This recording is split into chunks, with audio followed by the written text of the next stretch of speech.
The Emancipation Act is declared the 1st of August 1834. That signals the formal end of slavery. However, it doesn't mean immediate freedom. What in fact happens is that the British Parliament votes what is termed to be an apprenticeship period. That's supposed to officially end in 1840 for persons who worked in the field, and for skilled and domestic labor 1838. However, that comes to an end in 1838. So around August 1838, you have full emancipation.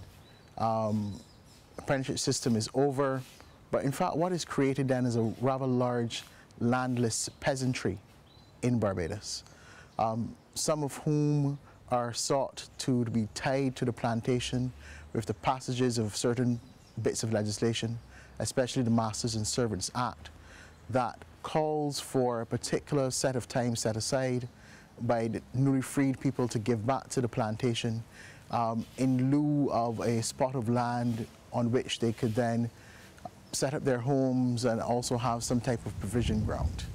And that system more or less stays in place, for a while, in order to tie people to the plantation.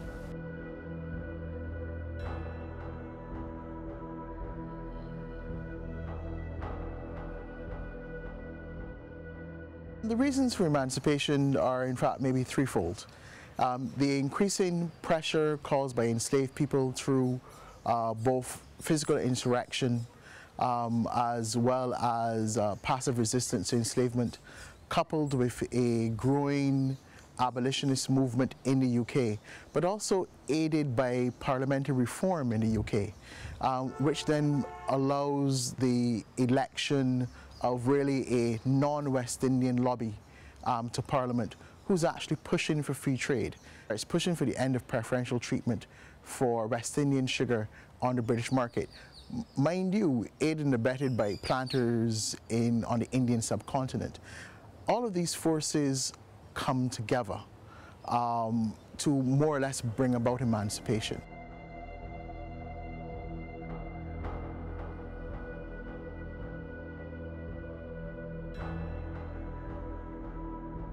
The major effect is this: you're moving from having a large population, basically in a way on the thumb, who are deemed to be chattel, and over a period of 4 years, realizing that they in fact are free, they have particular rights and responsibilities. The fact that you don't have to pay them wages, though small. The fact that in some cases has happened to those persons who would have gotten control of land, like in Rock Hall, having the ability now to affect the political sphere of Barbados by electing the first free-coloured gentleman to Parliament in the form of Samuel Jackman Prescott. And then the ongoing tensions of having to deal with this large freed population and coming to terms with that in a society where they were maybe the day before seen as enslaved, and the slow changes that brought about. But what it also meant for some is the creation of Sunday schools and day schools and access to education, and therefore the ability to dream of social mobility, if not for themselves, for their children and their children's children. I think that those are the major things, the major issues outside of the day-to-day, how are we going to survive, is what really comes out of that emancipatory period.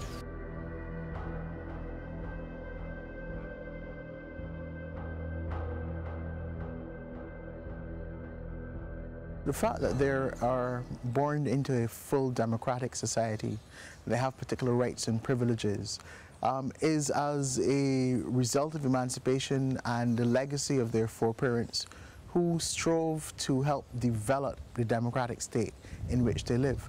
And they too need to be vigilant, and to understand that some of the rights that in a way they might take for granted could easily be taken away from them if they aren't. And they need to have a greater appreciation, and I think some of them do, contrary to what older generations might think, that some of them do have that appreciation. But the onus is on us, on our society, our educational system, to remind them, and for there to be a continual reminder of the importance of emancipation, And the fact that without that happening, the society in which we now exist might not exist.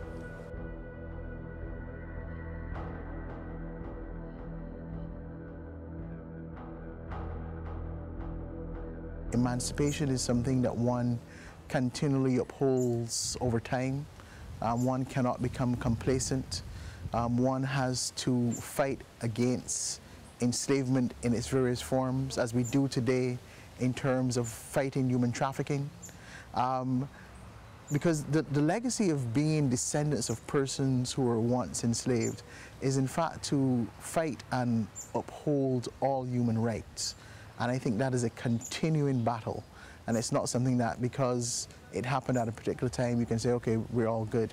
No, it's one where we should always and forever be vigilant to ensure that, one, it doesn't happen again. And where it's happening in particular guises, we quickly identify those particular guises, strip them of what they are, lay them bare for what they really are, and seek to arrest and reverse whatever damage they're doing at that time. So for me, emancipation is always ongoing.